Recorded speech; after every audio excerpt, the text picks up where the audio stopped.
Hoje em dia todo mundo diz que tem ansiedade. O Brasil é considerado o país mais ansioso do mundo. A gente ficou doente de verdade ou a régua ficou baixa e ninguém aguenta mais sofrer um pouquinho só? Talvez um pouco de tudo isso, né. Bom, antes de falar se o povo está Estamos mais aí. ansioso ou não, né, a gente precisa definir o que é ansiedade. Vamos definir o que é ansiedade. Que o povo não conhece nem as próprias emoções. A maioria das pessoas tem dificuldade em reconhecer as próprias emoções. Se eu perguntasse o que é ansiedade, se a gente saísse perguntando na rua o que é ansiedade, aliás, se alguém estiver vendo aí, pode até escrever, né? Qual noção você tem de ansiedade? Muita gente não tem essa noção. E é difícil de explicar o que é ansiedade. Então, o que é ansiedade? Ansiedade, para começar, é um sentimento ou uma emoção. Aqui eu não vou diferenciar o que é sentimento ou emoção. Existe diferença, mas para o propósito aqui não precisa. Então, é um sentimento ou uma emoção, para começar, desconfortável. A gente não gosta de se sentir ansioso. Se a pessoa fala assim, as férias, estou ansioso para as férias chegarem. Não, você está com anseio, você está desejando que as férias cheguem. Isso não é ansiedade. Ansiedade é um sentimento desconfortável relacionado ao quê? Ao perigo ou à percepção de perigo que a gente tem diante de uma ameaça que está na nossa frente ou de uma ameaça para o futuro, seja mais próximo, seja mais distante. Essa ameaça pode ser de fato uma ameaça física, mas pode ser uma ameaça à nossa integridade moral, separação de um ente querido, perda de alguém, um prejuízo financeiro, perda de um emprego e assim por diante. Então, a gente tem receio que algo vá acontecer, que esse algo vá nos prejudicar. Repito, pode ser logo aqui imediato, pode ser um pouco mais para frente. E aí a gente fica com ansiedade. Algumas emoções que são irmãs da ansiedade. São da mesma categoria da ansiedade. Receio, apreensão, medo, pavor. Todos em intensidades diferentes, mas todos da mesma família da ansiedade, né? Então é isso que é ansiedade. Agora eu te pergunto, me responde, ansiedade é uma coisa normal da vida? As pessoas sentirem vez ou outra ansiedade? Eu acho que não passa um dia na vida que a gente não sinta algum grau de ansiedade. Então, a ansiedade é uma coisa normal da vida. Então, esse é o primeiro ponto, né?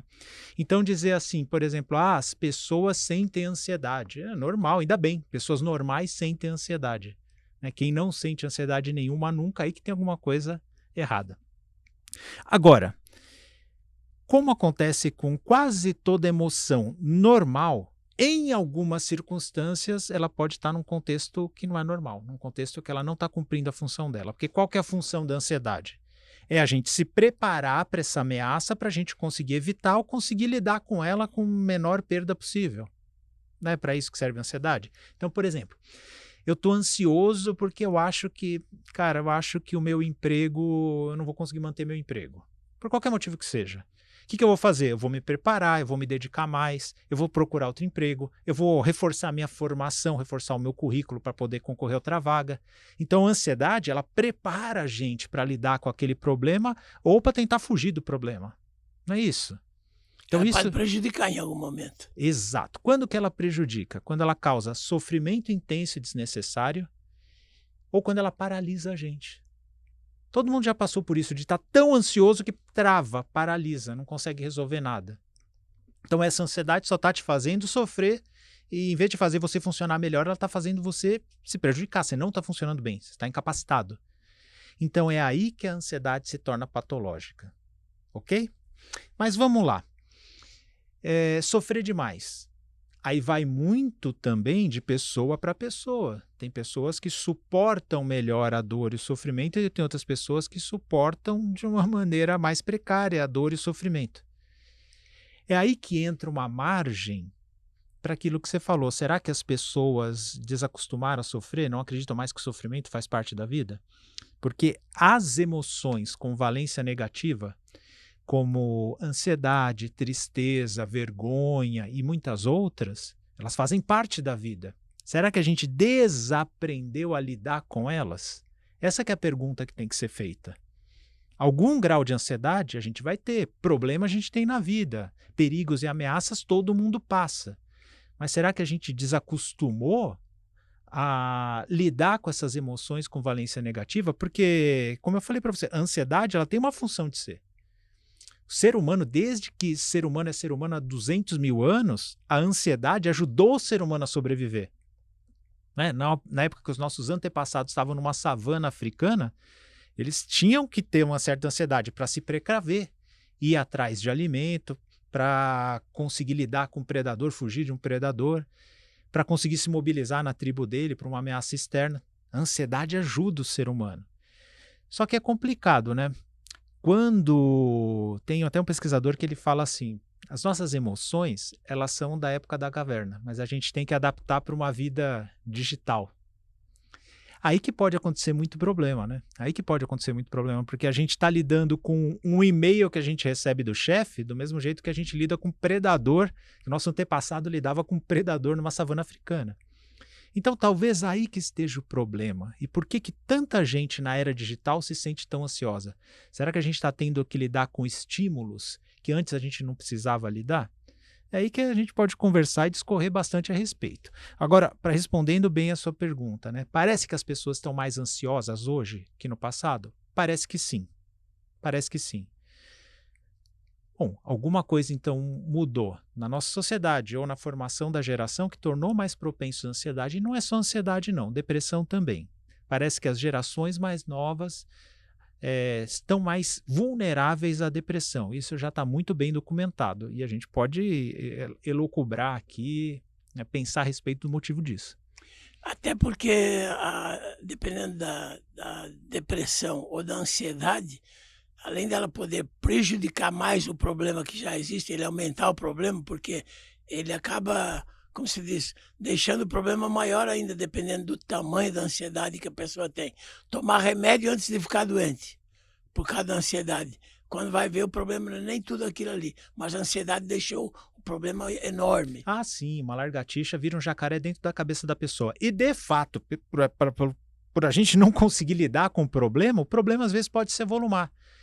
Então, uma pessoa, por exemplo, ela está tão estressada com o trabalho dela, cliente reclamando, etc. Imagina que a pessoa, empresário, cliente reclamando, e aí os empregados da empresa dando problema, chega uma hora ele passa a não responder mais às pessoas. Ele travou por causa da ansiedade. De fato, o problema pode aumentar.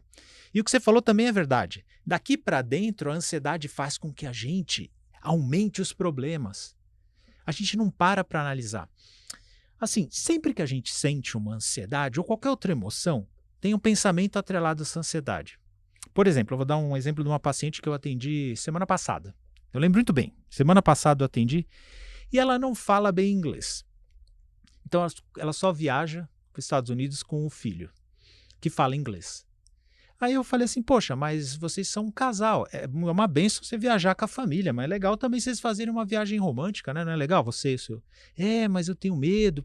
Tá, então vamos pensar o seguinte, o que é o máximo que pode acontecer se você se enrolar com o inglês nos Estados Unidos?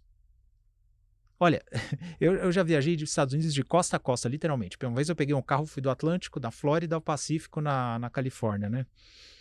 Meu inglês não é lá essas coisas, mas mesmo assim não tive problema nenhum. Falei para ela, o que é o máximo que pode acontecer? Ela ficou pensando, eu fico pensando na alfândega. Tá, o que é o máximo que pode acontecer?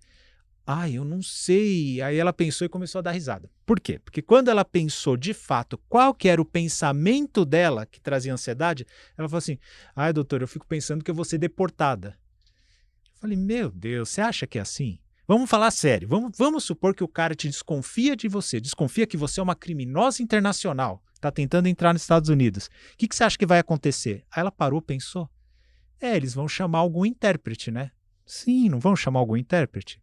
Aí vão ver que você não é uma criminosa internacional e você vai entrar. Aí ela pensou assim, é mesmo, né? Na verdade a gente pega, põe o passaporte lá e passa, nem conversa com ninguém, tá tudo ok. Falei, tá vendo?